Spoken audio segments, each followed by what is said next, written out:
Alright, it's Henry again, and this is going to be a short work in progress video for the Swordfish 2 model kit from Cowboy Bebop. And this is basically just going to be a straight copy of the box art paint job. I'm not really doing anything fancy or custom with this kit. Now, I've already snapped it together and cleaned up all the nub marks, and I've actually already cemented all the seam lines closed and sanded those down, so this kit is actually 100% ready for paint now.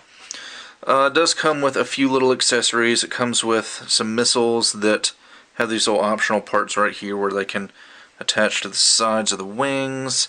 We got these little cables right here that attach to the cockpit pod. I'm not really sure what to do with those because they don't attach when it's actually inside the Swordfish. But the canopy can open up like that, and you've got the little cockpit pod with a little seat in there, and it actually opens up on both sides, and then on the top here, and the little Spike figure can sit down in the seat like so. It's actually a really nicely detailed kit, and I think I did finally see online that this is indeed 1/72 scale. So, answers that question. It's got landing gear that goes up and down on the bottom. That folds up in there. Some of the little stabilizers back here can move back and forth. And the wings can actually fold up. I have to pull the landing gear back out. The wings can't fold up if the landing gear is up. So that just slides out, and then the wings fold up like so. Something like that. I remember it being folded up like that in the show. Also, the little beam cannon can come down and goes out a little bit. Also, we get these three 1/24 scale figures of Spike, Jet, and Faye. And Faye seems to have some trouble standing up. I'm probably going to get like a piece of plot plate and just drill a hole in each one of their feet, and then just have them on a little plot plate stand. And they did have some like little ejector pin marks on the backs of them that I had to use some putty and clean up, but that wasn't anything really serious at all. See, not a whole lot to do with them. And then you've got like a little 1/72 scale standing Spike. So a lot of figures to paint with this kit. Probably going to spend just as much time painting them as I am the actual Swordfish. So, like I said, this guy is ready to go. So now I just got to disassemble and start painting.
Alright, so the paint job is now finished. Did a little bit of masking. Wasn't a whole lot to do. And did just a little bit of hand brushing in a few places. Just some small details like down inside this cockpit type thing. Actually the thing that the cockpit sits in. And then like some of these little details around the landing gear and stuff like that. And actually I think that's about it. Oh yeah, I did some hand brushing on the little seat that Spike is going to sit in. The clear parts for the cockpit turned out particularly well, I think. I literally just mixed clear brown and clear orange together and sprayed that on. Because, let's see, there's a... yeah, it's supposed to be kind of a clearish, brownish, orange kind of color. So, that's what I went with. Turned out really nice. And then it's got like a hand brush gunmetal around the edges for the little metal parts on the edge there. And for the actual red color, I didn't want to do it bright red because in the manual it's like a really bright, like Italian red. And I always imagine it being more of a dull red in the show. Oops, just kicked the camera. And so I didn't want to do it super bright, so I took regular Mr. Color red and then added just a touch of some Gundam Color Dom purple. So I gave it a little bit of a purplish tinge to it and then lightened it up a bit. And did some pre-shading before I sprayed that on. And then added a little bit more to the Dom purple and did some highlighting in the open areas. And I think it turned out really, really good. So I'm actually quite pleased with that. And now I am about to do a little bit of weathering. I'm not going to do too much. I know I say that on like every video, but this time I promise I'm not. I'm just going to do a wash with the Mr. Weathering color and then some chipping. There's no decals with this kit, so I don't have to worry about decals. And I'm not going to do any dry brushing. And yeah, basically just trying to get it to look sort of the way it does on the box art. See, he's got actually quite a bit of chipping on this particular illustration, but wanted to get to look a little something like that. So I'll go ahead and get started with this guy. Got my wash. I decided to go with a brown wash to keep it keep the tone kind of warm. I didn't want to use black or gray or anything because I felt like that would cool it off too much. I don't want it to look too purple. I want it to stay kind of reddish. So that's what I'm doing. So I'm just going to go over everything with a nice wash and then wipe it down. And then come back and we'll continue on after that.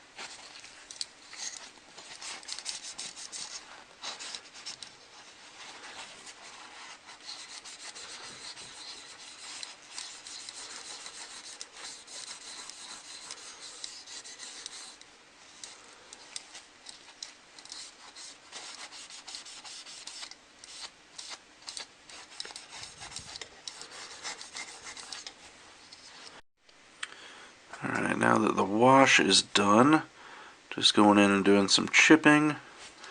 Same old brush painted chipping technique that I usually use. Now since this is a spacecraft rather than a giant robot, I'm going to do the chipping a little bit differently because in a robot you're going to see a lot of chipping around places that have high contact, like the feet and the knees and the shoulders and things like that, shield. But on something that's going to be flying around through space, most of the chipping is going to be on the leading edges here. So that's where I'm concentrating all my chipping, is on the forward-facing edges, because any kind of little space debris or anything in atmospheric flight, or like gunfire, for example, bullets ricocheting off the swordfish, are going to be generally coming from the front. So that's pretty much the idea I'm going with while I'm doing the chipping on this guy. And then I'll probably just do 2 shades of chipping. I'll do a dark brownish black kind of color, which I'm doing right now, and then I'll go in with a lighter color like silver or something. Or not silver, maybe like stainless steel.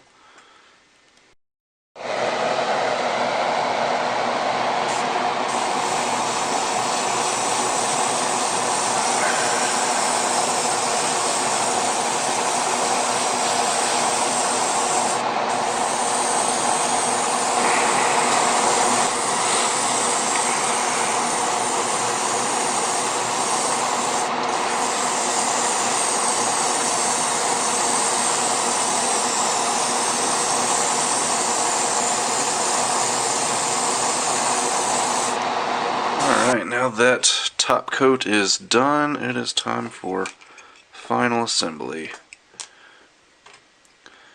And usually, this is the easy part of the process. Sometimes it's not so easy, especially with like custom built and scratch build kits. Final assembly can sometimes be really frustrating. Resin kits are usually frustrating for final assembly, but plastic kits like this, usually pretty easy.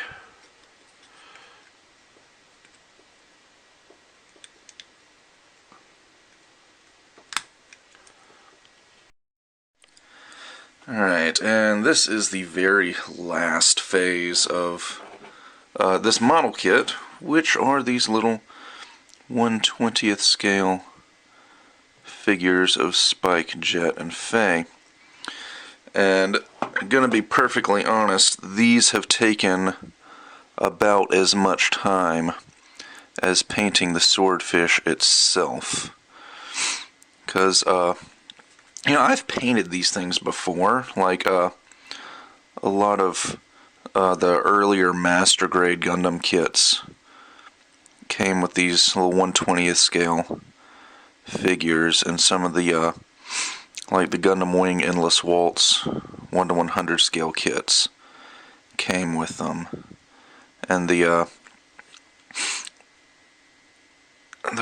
reissued like the 1/144 scale kits, and they came with some little 1/35th scale pilot figures. And, you know, I painted them occasionally, but that was years and years ago. And back then, my standard of quality wasn't as high as it is now. So now I'm finding it, back then it was just slap some paint on them and they end up looking halfway decent. But now I really want them to look good, and I'm finding that that is more difficult now that my standard of quality is a bit higher. So these have been kind of tricky, namely because I just haven't done any of these little pilot figures in a very long time. So I had a little bit of an issue with the flesh tones, getting those right. I originally airbrushed the flesh tones on, and then I was planning to just paint the clothing and the hair and stuff by hand. Well, that would have been fine, but I got the flesh tones way too dark, and I quickly found out that it's much easier to add shadows to flesh tones with hand painting than it is to highlight flesh tones with hand painting. So I basically had to go in and just repaint all the flesh tones of my hand in a lighter shade. And then I just went in and painted all the clothing and the hair, and very, very painstakingly painted the faces. And now I'm in the process of doing a wash on these figures to sort of what's the word I'm looking for? I just had a brain fart. Anyway, make the shadows more noticeable. Basically panel lining if these were robots, but I need to do some touch up on the gold on Jet's arm. It's sort of the wash sort of messed with the gold paint there. It's like I was using enamel. It's a combination of acrylic and enamel. Some of the colors are acrylic, some of the colors are enamel. This gold happened to be enamel paint, and I did a clear lacquer top coat before I started the wash, but I guess the wash sort of went through it. Maybe the thinner in the wash was a little too aggressive because it started messing with the gold, so I'll have to touch that up a little bit. Spike is the one that's turned out the best so far, I think. I mean, these aren't perfect. Well, the clothing and the bodies actually look okay. The faces aren't. I think Jet has the best looking face out of all of them. And Spike and Faye actually haven't done their eyebrows yet, so Spike and Faye have no eyebrows. But Spike's face looks okay. Faye's face is a little derpy at this point. I haven't done a wash on her face yet, and I haven't done her eyebrows, so she's a little herpy-derpy right now. So once I get these things painted, which honestly shouldn't be much longer, about 10 more minutes worth of work on these guys, and this whole project will be complete.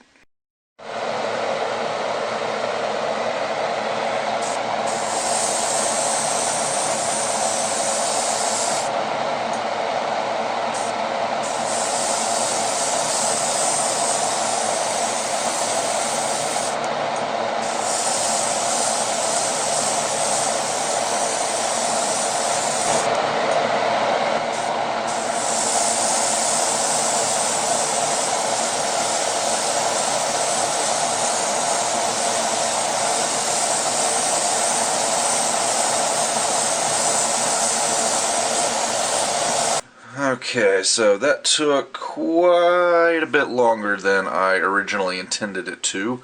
Well over a month has passed since the first segment of this video was recorded, and this segment. I got sick. I came down with the flu in December, and I was sick for about 3 weeks straight. And I just didn't have the energy or the desire to work on anything when I was that sick. And then right about the time that I finally got over it, Christmas was here, so I had no time to work on anything. Because the holidays just kind of mess up anything with me hobby-wise. I don't really get a whole lot done around Christmas or Thanksgiving.